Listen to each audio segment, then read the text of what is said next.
Hi, welcome to Uncommon Sense from the Sociological Review. I'm Alexis Hugh Trong in Gatineau/Ottawa, Canada. And I'm Rosie Hancock in Sydney, Australia. And we're all about tackling taken for granted ideas, concepts from atypical and unexpected angles. And always with the idea being that we take a notion for which it tends to be a kind of common sense understanding out there, and then we flip it around a bit and see it more critically, more sociologically. Today's show wraps up Series 2, where we've looked at ideas around subjects like performance, anxiety, the idea of Europeans, solidarity, tastes. And today, we're looking at the idea and the point of rules. Yes, so this show is coming to you from the start of a new year, which I guess is a pretty rule-heavy time. Whether that's because you've set yourself some limits and opted for veganuary, or maybe you've scribbled down, some resolutions in an attempt at self-regulation. But really, even though rules might sound a little bit dull, and, we should totally think about why we think rules might be dull, they do structure our whole lives, and they certainly rest on a whole load of so-called common sense, which we just love to unpick on this show. Yeah, there's also a load of assumptions around rules, like that without them, things don't happen, that they're what stops society from collapsing, that they're typically a kind of neutral, maybe. But then there are also other questions like, does it actually matter who makes the rules and who enforces them? And what happens when rules have unintended consequences? Also, does anyone care about rules anymore? So today we're pushing at all of these questions with Sweta Balakrishnan, who's the author, among other things, of Accidental Feminism, which explores unintended gender parity in the Indian legal profession. Sweta is a professor of law and, by courtesy, a whole host of other things as well, including sociology and Asian American studies, at the University of California, Irvine. And they join us from that state. Hi, Sweta. Hey. Hi, thanks for having me on the show. So, Sweta, you trained and worked as a lawyer in Hyderabad, India, but you later became an academic studying law and legal worlds. Can you tell us a bit about that journey? Yeah, I actually got to law school by absolute accident. If you know other Indian kids, you know that the highlight of what you do after high school is hardly ever law. I didn't get into medicine or engineering. And the one law school actually at the time that accepted students out of high school, I didn't make the cutoff for actually taking the exam. So I thought I was actually going to do literature, and I enrolled in a local campus and I started taking literature classes. And it just so happened that I happened to be on a wait list for another school that had opened that year. So I went. I had no idea that almost blasé decision to start law school would change the course of my life. And once I finished law school, it was clear to me that I was interested in sort of legal education, like how eliteness was all around me, but never mentioned. The kinds of things that you pay attention to, but don't really have time to theorize when you're in law school because you're busy trying to just finish and get a job. A couple of years after law school, I decided it might be worth studying the law and teaching the law and see if that was a fit. And so I came back to get a degree in the US because I thought it might be useful to start thinking about an academic path to some of the questions that I was interested in. And I got a scholarship to come study in the US. And it just so happened that a lot of my mentors were studying the legal profession. They were studying lawyers. That was part of my interest in even coming to law school here. Yeah, so Sweta, I'm trying to think about, why people decide to study the law sociologically. And I wonder, I think you might have said at some point that you had people tell you that it wasn't that interesting. They definitely told me it wasn't professionally useful for me to study lawyers. Yeah, why? So that was in the 70s and the 80s, studying lawyers was a sort of fairly important part of the tradition of sociology. People studied lawyers. It was a way to study inequality. Professional elites were a cool site to study stratification, organizational sort of diversity, things about how institutions are formed. And then that set of scholars sort of trailed away after a point. There weren't a lot of schools that were dedicated to the sociology of law to start with. And there were fewer schools that cared about lawyers as an area of study, right? So when I was in law school, I actually had at least 2 mentors take me aside and say, well, I know this was interesting to you when you were in law school, but sociology is not, this isn't a very high stakes thing to study. And I was interested in sort of studying India and lawyers, right? So this is like the periphery of the periphery. American sociology is not that concerned about sites outside of America. They definitely aren't concerned with sites outside of America unless it is from a sort of developmental perspective, right? So it's always a top-down understanding of how sites outside of America work. And it wasn't a comparative study, so I wasn't interested in comparing India to America. I was interested in sort of the Global South as a case study in itself. And so I've had multiple very well-intentioned people over the course of my early career tell me that all of these were already too far away from the mean to be viable on the job market if I wanted to get a job in the US. And certainly studying lawyers was not going to be the clincher to try and get me a job. And in all fairness, they were right. I did not get a job in a sociology department. I was on the periphery when I went on the job market. It took me much longer to land my first job than I imagine it would have if I was studying something that was much more core to the discipline that I was trained in. But nonetheless, right? So now you are a socio-legal scholar, as we said in our intro, right? So there's definitely a sociological approach there, but what does that actually mean? And what are some of the, I guess, exciting directions that your field is going in at the moment and kind of the new work out there? Yeah. So maybe we should talk a little bit about what the sociology of law even is, right? What is the study of the sociology of law? So this is not always sociologists, but a lot of sociologists, anthropologists, political scientists, critical geographers now, thinking about how law works in action. So it was, using a disciplinary method to take a bunch of rules and say, well, this is what it is on the books. What does it look like when it's actually happening in communities, amongst people? What are cultural understandings of a law? How are people working with an idea in real time, in real place? And that was interesting to me as I think a student, definitely as a scholar. Now that's sort of like my strain of inquiry when I do work. But really, the original design of sociology doesn't go away, right? It's still an idea of how can I take a particular understanding of a specific site, in this case law, right? Learn something about it that is true to the particular site, but also find a way in which to make it relevant or generalizable or interesting to others who have nothing to do with the site, right? So my research, as I said, has been in the past on India, right? You could look at it and say, yeah, but what has that got to do with anything in the US? And I don't have to actually compare it to the US for it to be relevant to the US. If I still study it with a lens that's socio-legal, I might still have concepts from that site that might have other extensions in other contexts, sometimes that you don't sort of think of as necessarily connected phenomena, right? Like why should elite women in India in particular kind of firms say something about capitalism and globalization more generally, but I think it can.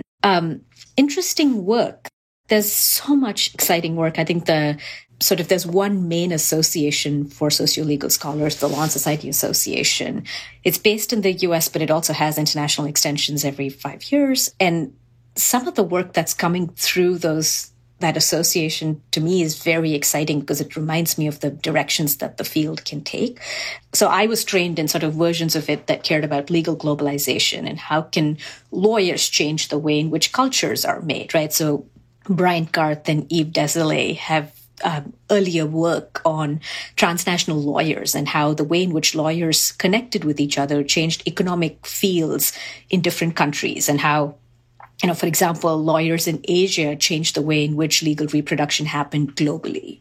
That was sort of a framework that inspired me. But now what inspires me is new work on global legal activism. What does it mean to do activism as a scholar? What is scholar activism? And I learned so much from these different perspectives of how to think about the limits of what legal work can do or what disciplinary work can do and who that work ought to be doing that kind of extension for. You mentioned the question of how law plays out in action. I know you're familiar with the work and ideas of Karine Kootchandani, who was our guest a while back for an episode on performance, that was such a great one. Can we say that socio-legal studies is indeed interested in the performance of law in a way? Is that a theme we can pull on here? Oh, I love that. Kareem will love that. First of all, nothing is as cool as the work Kareem does. So I feel like if socio-legal studies was trying to reach that status of Kootchandani performativity, it would fail. But having said that, I think I love that construction, this idea of there's law as performance is actually a construction that is within the field. So people do talk about how law performs. It's actually making me think of a Law and Society article from maybe a decade ago that Catherine Young wrote about the Hawaiian cockfight and how legal identities were connected to the ways in which people thought about legality and illegality in actually doing cockfights. And it was an ethnography of a cockfight, right? And you could think, how could an ethnography about a cockfight in Hawaii actually tell us something about law as performance or law in action or embedded legal consciousness? But it does. It tells you something about culture. It tells you something about how people feel connected or disconnected from the rules that are supposed to bind the societies that they're in. So, I mean, like, speaking of performance, right? I mean, there's so much pop culture out there about lawyers and why they might go into law. And, all those TV shows like Suits or Better Call Saul, The Legend of the Obamas. Yeah. And, these seem to be they're probably based on stereotypes and massive generalizations, right? But it kind of presents this picture of, at least like law in North America. Which even me in Australia knows about because we, culture is global, right? But, I'm personally less familiar with the scene and story in parts of India. And I was curious what difference you observe between cultures around law and law schools in India. Because I think you studied in Hyderabad. I did. And in the USA. Yeah. So you've seen like the big schools in the US and India. Yeah. So I'll first say that culture is global, but when I was in law school, culture wasn't that global. This was before the internet, right? So the culture is global now, but someone made a reference to, Terminator 2, which is a Schwarzenegger movie, and I had no clue what they were talking about. And maybe others did, right? But I think the sort of permeability of culture that we take for granted now is not something that was quite as seamless in the 90s. So I want to start there by saying, there's also been an evolution of when culture is global and when culture is not. And the second thing I'll say is that, on the other hand, it is true that these cultural scripts of how schools should be and how eliteness gets performed in professional spaces is somewhat global. Even if you don't know identically what it is that happens in another space, you have an image of it. And I sort of speak about this in my book as this idea of mimicking something that you don't quite know, but you sort of want to get to the ideal of. And I use the isomorphism logic of, how you're trying to mimic the exact same thing that something else is. And sometimes you don't know what the actual original thing is. So you try to get as close to it as you can, but then you might mimic even better than you would if you were actually just someone that was following script and rule boundedness of how to mimic something. And so I use this to say that, there's a certain kind of what Beth Mertz, who's a legal anthropologist, calls the language of the law school. And that language of the law school, of a certain kind of eliteness, of a certain kind of performance, of a certain kind of embedded logic of who holds power and who's likely to be seen as effective, transcends, I think, different kinds of boundaries in the same way that eliteness transcends different kinds of boundaries. And so, I think in the US, there is a definite culture of law schools and lawyers. And I will also say that I have not watched these law shows on principle. I watch every medical drama known to person, but it gives me a personal quirk to watch a law show because I know every part of it that's wrong and it really annoys me. But I've been watching Extraordinary Attorney Woo, which is about the Korean legal system, right? And that's an easier premise because I actually don't know the process. But all to say, the cultural logics of Indian lawyers, post the freedom movement didn't actually exist very much. So a lot of the lawyers were part of the freedom movement. So they were part of a decolonial praxis at a certain point in time.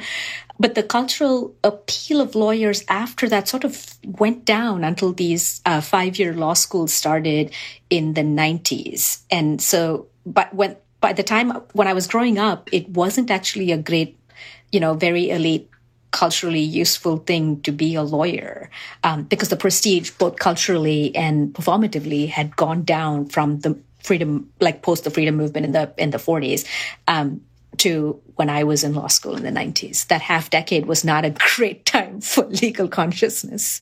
Like today, we're talking about rules and trying to take some of the assumptions about those things and see them from a sideways angle, as we mentioned, right? And so let's talk about that more via your 2021 book, Accidental Feminism.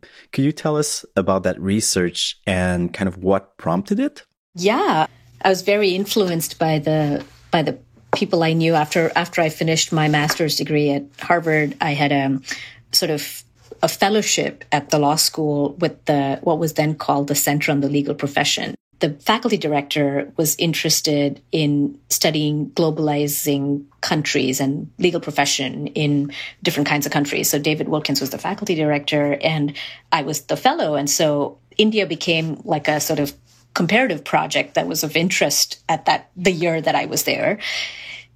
If you remember in the early 2000s, business process outsourcing was do you remember this? Like outsourcing was a really big deal. Everyone thought that was going to change labor market dynamics entirely. And it probably has and probably always existed in different forms. But international outsourcing of legal services was very interesting to sort of ethics consultants, but also those that were studying the professions. So my first project was actually on thinking about the globalization of law through these outsourcing units. And I thought, this is really interesting. I wonder how this is changing the eliteness of the law firm. So before my book even started and that research project, I was sort of starting to think about it would be cool to think about law firms in India as a way in which to think about globalization. And then I got into grad school in sociology, and then started doing the research for this project, which I thought would be how are law firms in different parts of the world adopting cultural scripts. And so I was interested in, does the culture or the idea of the law firm look the same in different places? And that's where this started. It was really interesting because one of the first, my preliminary interviews had respondent after respondent saying some version of, this is all great, but really gender is not an issue. Because I had one of those questions, in your interview guide, I was interested in what is it like being a woman in a law firm, right? Because it is an important research question in the US. Like multiple people have written about what being a woman or a sort of racial minority in this country means to the practice of law. And most people said, well, it really, gender really doesn't matter, right? And one, of course, when you're trained in sociology, you can read that as, you must be so elite, you think this is not a problem for you, right? And then I sort of actually started looking at the data, and it was fascinating because India is actually one of the least feminized legal professions in the world. And what I mean by that is there's a way in which post the 1990s, almost all countries in the world have over 30% feminization. So 30% of all lawyers are female in most countries. This is true of across the world, right? India has closer to 10. And so only 10% of all lawyers are female. And this research was on the demography of the populations of lawyers was coming out around the same time that I was in the field and around the same time that these, respondents in my interviews were saying, gender doesn't matter. So just the juxtaposition of having people on the ground saying, this doesn't matter, gender doesn't matter, and the larger data that says, well, in India, very few women are lawyers.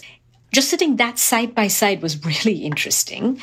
And I realized that it was actually true that in very elite law firms, women were more than 50% of all lawyers, which is just counterintuitive in every way you think about it. Because usually when women start to join a workforce, they're either in very female-typed parts of the profession or they're in parts of the profession that are very low status.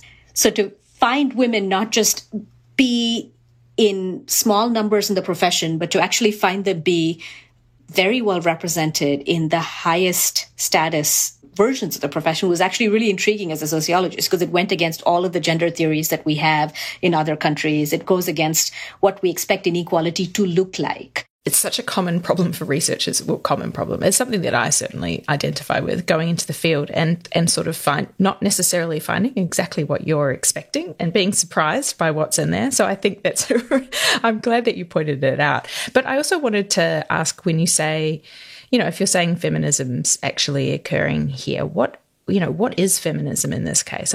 Are we talking about 50-50 representation as being feminism, or something deeper like ideology or something? That's why it's called accidental feminism. I don't think it's ideology at all. And the book makes a very clear case that I'm not even convinced it's feminism, right? I actually am querying the term feminism to ask whether people without ideology that still do the work of what we initially expected or hoped would happen could produce outcomes that are seemingly feminist on paper. And what do we do with outcomes that we like, but that don't achieve the very thing we asked for it to do, right? So it's actually complicating that word feminism, which I don't think 50-50 gender representation is feminism. And I don't think any Global South feminist would agree that that is feminism. But I do think there's something interesting there about where this gender representation is happening, right? So the sort of construction of a very specific kind of elite professional that is also gendered, that is not just about class reproduction, because a lot of these women don't come from sort of rich households. They come from households that are, that it was a production of a certain kind of middle-class modernity and middle-class globalizing possibility that was really interesting. That was just not feminism in the way you would naturally think about it, but still a gender outcome that you would not expect, and which couldn't be just sort of swatted away as not important because it didn't look like what we would expect to find from a feminist outcome. Okay, so if I can attempt to sum up and elaborate here, you found a kind of accidental feminism in that it wasn't necessarily legislated for or set out in policy, and it certainly also wasn't expected by you. And that feminism, I'm using my fingers to make quote marks here, also wasn't what everyone would call feminism. It was at the level of representation, a ratios thing, rather than being something more ideological, say. But nonetheless, the interesting thing here, one of many, is that these outcomes that some might label feminist had occurred even when not explicitly intended. Yeah, I think there's a context for this, right? There's a lot of sociological research where people study intention and how the actual production of that outcome is unintentional, but in a negative way. So a lot of law and society research is the law says X, the law in action is actually Y, and Y is worse off than what X's ideal type was. And so it was interesting to study a project where there was not an expectation to start with, and then the outcome, the unintended consequence, was actually positive, which is somewhat subversive in and of itself. Sweta, what does this tell us about rules and their value, or perhaps their pointlessness?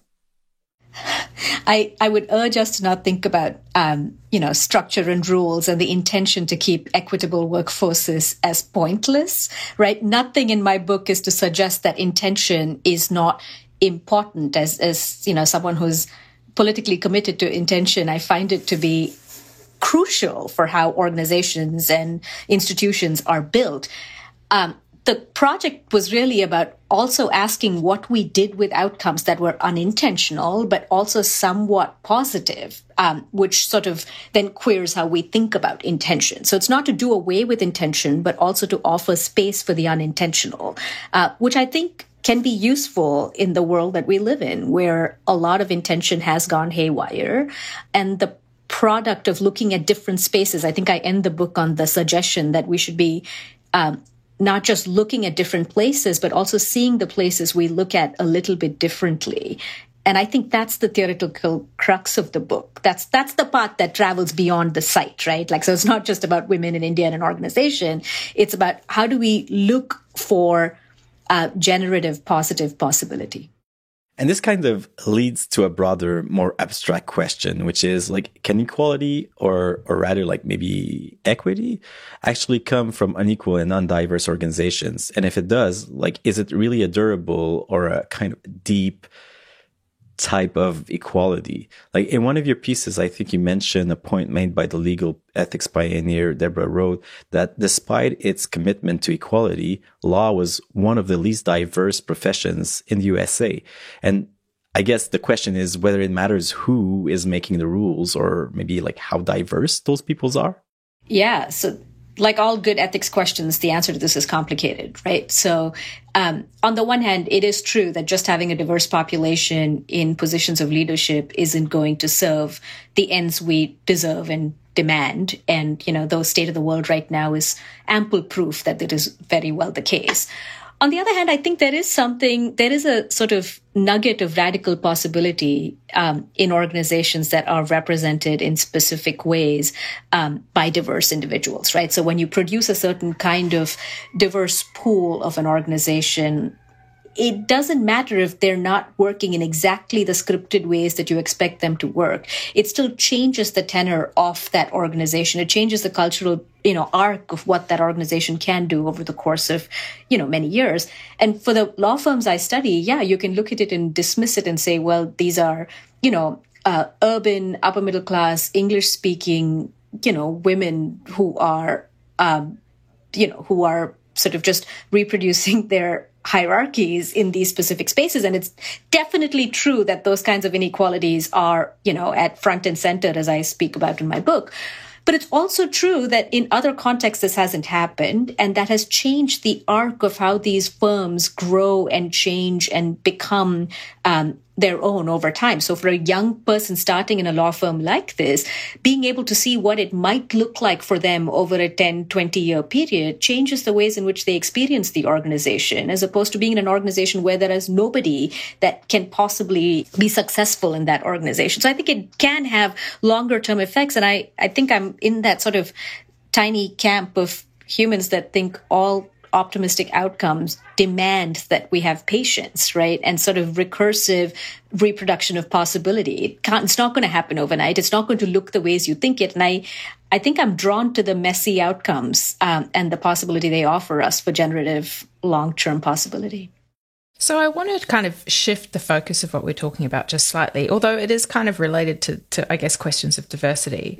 And that's, you've written about same-sex marriage, I think, about how what looks like rules for equality can also be, and I'm paraphrasing you here, so do correct me if I'm wrong, that these rules can be constraining and exclusive, leaving out other groups. So there's, there's an edge or an outside to a rule in a way. Can you tell me more about that? So this is about the Indian sort of marriage equality debate and sort of actually marriage equality all over, and what it's done in terms of reproducing this model of a specific format of what marriage ought to look like, which is even more traditional than what a lot of queer advocates and sort of inhabitants might want from our lives. But on the other hand, I think there are possibilities in that too, right? Like it is true that, marriage might not be an ideal everybody wants, but if a legal system is predicated on marriage, then all of the rights and the possibilities that come from it are still relevant and useful for those of us that don't care about the institution, but still want those rights, right? Like I might not care about having a specific kind of traditional marriage, but I still want to be able to fly with my partner, and not be questioned in a specific, I care about our safety. I care about our possibility for travel. And so these sort of outcomes are not just about the rule itself, but about what the rule can offer. And I think, I've started to think about rules as almost these sort of directional guardrails, right? So they're not so much what the rule can do, but what they open up in the direction of.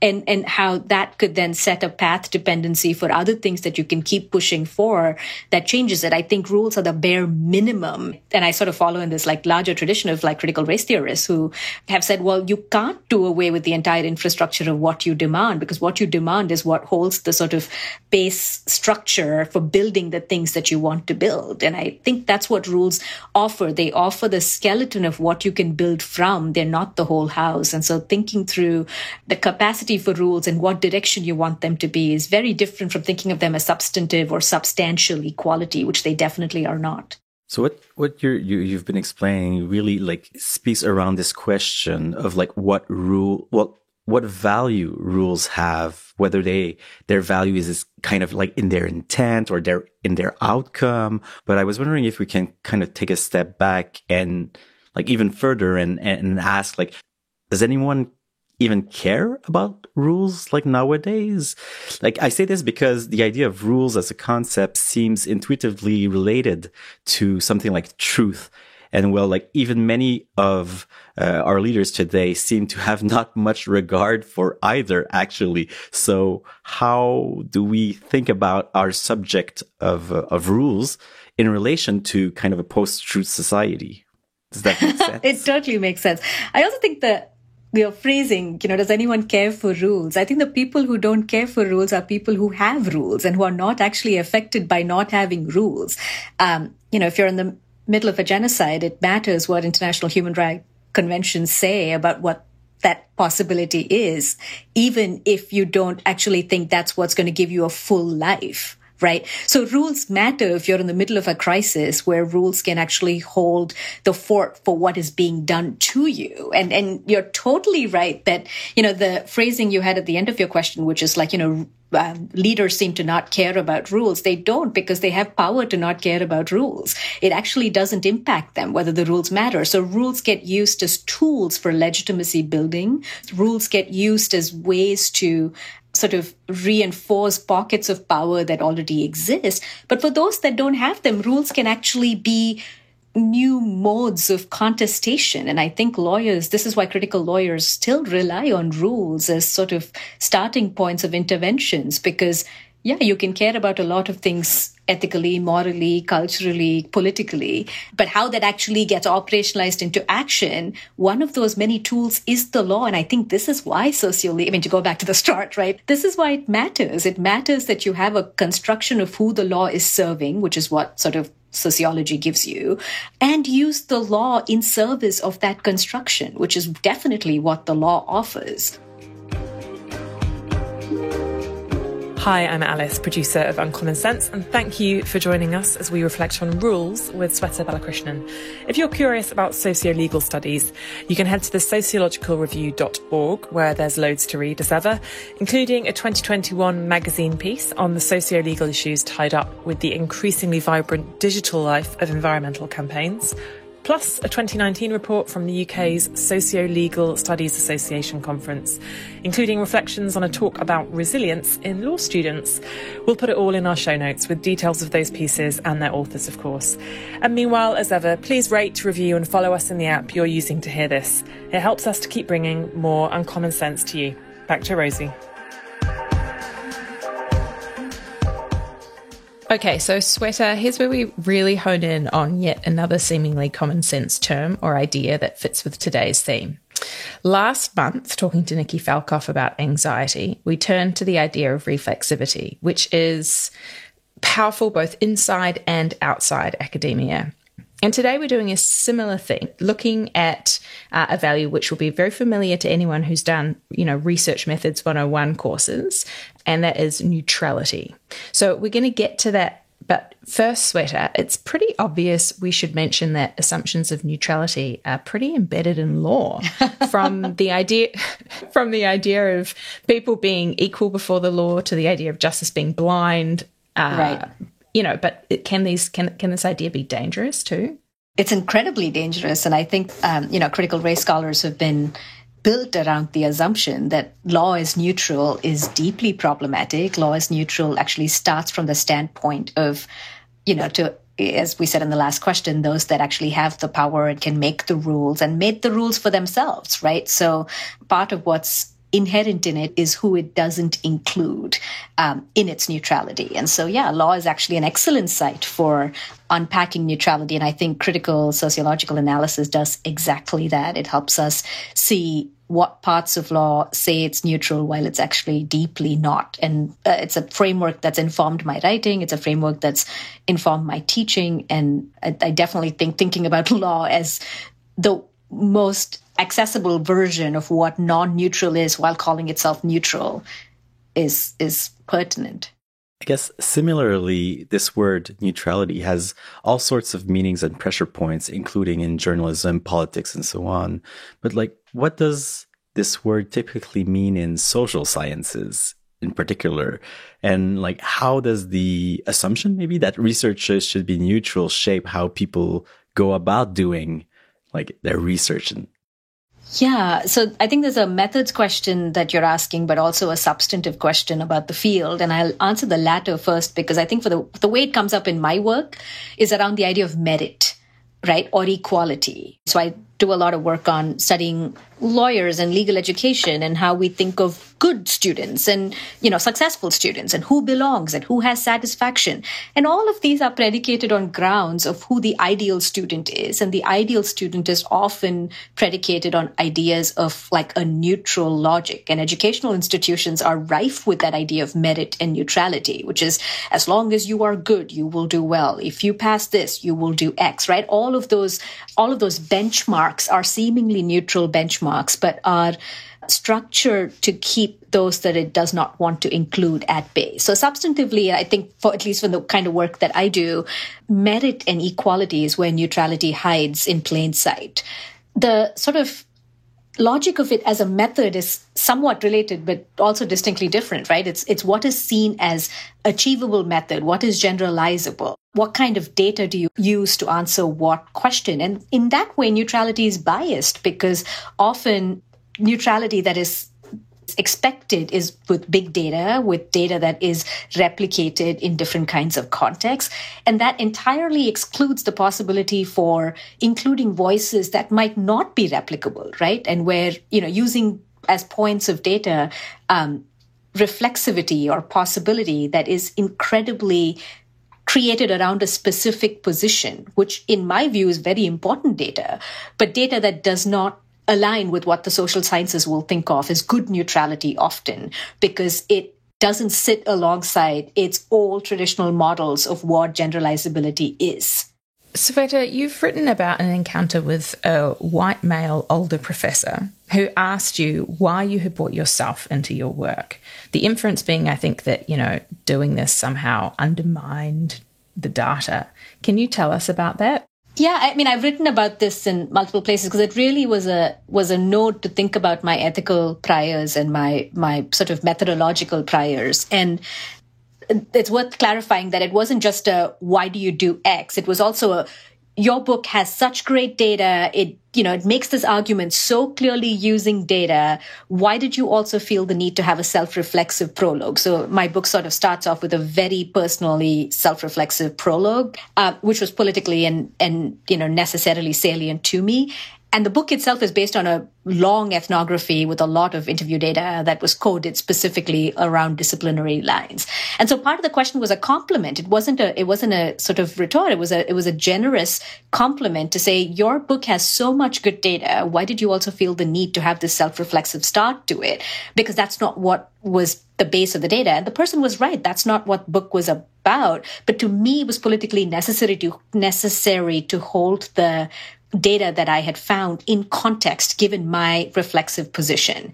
And I think it's important for a range of reasons. I think if I don't tell people what my priors are, then my work gets read as neutral in a very specific context that I don't want it to be read as, right? So if you don't tell someone your priors, they assume it for you. If you don't tell someone what your position is, then in some ways, I actually think it's less neutral because it's an invisible mode of data collection and representation. Who collects the data and what priors they had and how they thought about the data. In outing yourself in that process, you're actually offering the most neutral way to think about data. It's just not coded as neutrality because our logics of neutrality are about distance, not closeness. So, I mean, I guess in a way, being open about your priors and, not least before someone else does it for you and does it, badly. Mm-hmm. and your identity is a way of aiding transparency. Yeah. Just this idea of like, you can look at me and think any number of things about me. You don't know sort of how I identify on the gender binary, perhaps. You don't know, what my class priors are. You might not know that I come from an upper caste, like sort of, English speaking, or maybe you do know that, but like you don't realize that those are deep advantages that most people don't out themselves to have. So reading me as a person of color in an American context is actually not doing the identity justice, because it's both true and untrue. I'm not from this country.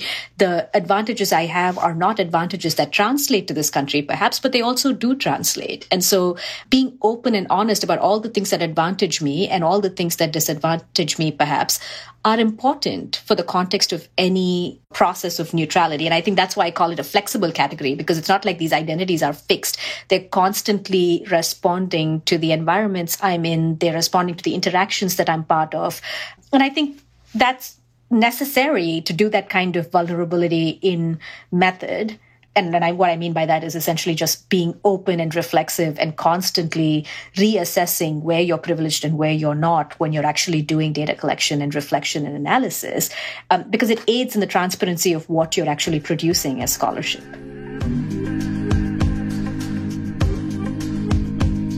And so as we head to the end of the show, we always like to grab a tip from our guests on something from culture beyond academia that they could read, maybe watch to reflect more on today's themes, rules. So is there anything that comes to mind? Like, you've been writing about Ted Lasso, I hear, but like, it's a show about an American football coach who ends up in the UK, where they kind of like have altogether different rules, maybe, or so, like, yeah. So yeah, I am writing about Ted Lasso, but I'm not writing it from the context of rules at all. I'm writing it because I'm really interested in this idea of amity or friendship and the law, and how asexual relationships can also bind our possibilities for queer futures, and how, the queer movement has stacked itself along, we were just talking about this answer to, do we actually care about outcomes that don't really serve us? And what does that mean about, law and marriage equality? And so that strain of scholarship, I think the new sort of work that's coming out is on how the focus on the asexual, or the focus on other bonds that are not recognized by the law. What does it do for the things that are invisible to these rules that law has? And how do those sort of bonds hold us? And how can those bonds be useful?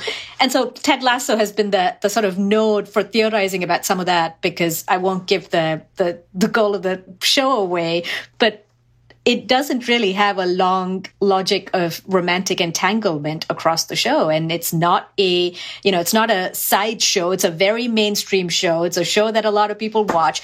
And I love that it doesn't have a single romantic coupling that actually ends the show. And I find that kind of non-outcome to be actually very productive in the cultural space. To go back to the original question about how do cultural scripts change the way we think about law, to me, that offered hope, because there's a lot of queer writing and rewriting about what it means to do friendship, right? Like, queer possibility has always been predicated on grief and non-outcomes as productive outcome. But that never happens on a white middle class, man from Kansas going to the UK to teach soccer. Like, that's just not a construction for where you would expect what I think of as a queer outcome. So it's really interesting to me as a way to consider the possibility that asexuality and amity can offer for queer legality. And so that's sort of like where my research is headed next. But I do have two pop culture recommendations that are not Ted Lasso that I'd like to stick on the table, if that's okay. Sure. Okay, yeah. So one of the things we've spoken about is how rules construct what we expect and whether they follow it or not. And one of the shows that's been really interesting is a show called Made in Heaven, which is on Amazon Prime, which I try not to support Amazon, but this is a good show because it's, again, such a good show. Yeah, but it's an idea of it really takes this idea of rules and it takes this idea of neutrality and then thinks about, well, how do we queer it? How do we rethink it? How does law in action actually perform? How do we, it has, some sort of caste issues that are well debated, and I ask people to be reflexive about that when they read about it. But I do think on the whole, the arc of sort of queer possibility as well as this rule following and rule neutrality is really excellent. And I have enjoyed that as a way to think about, law in action and how that could work. And the last thing I'll put on the table is actually a short, which is available on YouTube. It's the short called Sunday. That's the name of the short. It's by Arun Fulare, Fulare.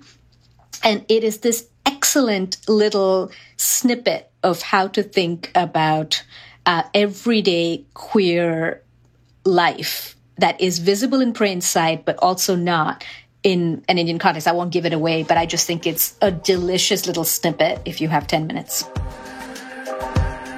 Well, Sweta, that's all we have time for today. And I've learned a lot, actually, from speaking to you and going back to our chat about accidental feminism. I guess I could say here both that I've learned the things I've intended to learn and that we sort of set out to talk about through our script, but also a few unintentional but nonetheless valuable things along the way as well. So thank you very much for joining us. Thank you so much for having me. And that's it for this series. We'll be back refreshed with episode 1 of season 3 in March. Until then, as ever, take a look through our archive, rate and review us in the app you're using to hear this, and don't forget the many other offerings available via sociologicalreview.org, including podcasts like Politics After the Pandemic and our magazine, each edition on a different theme. Lots to keep you busy, in other words. We'll be back with you soon for Series 3. Take care. Bye. Bye.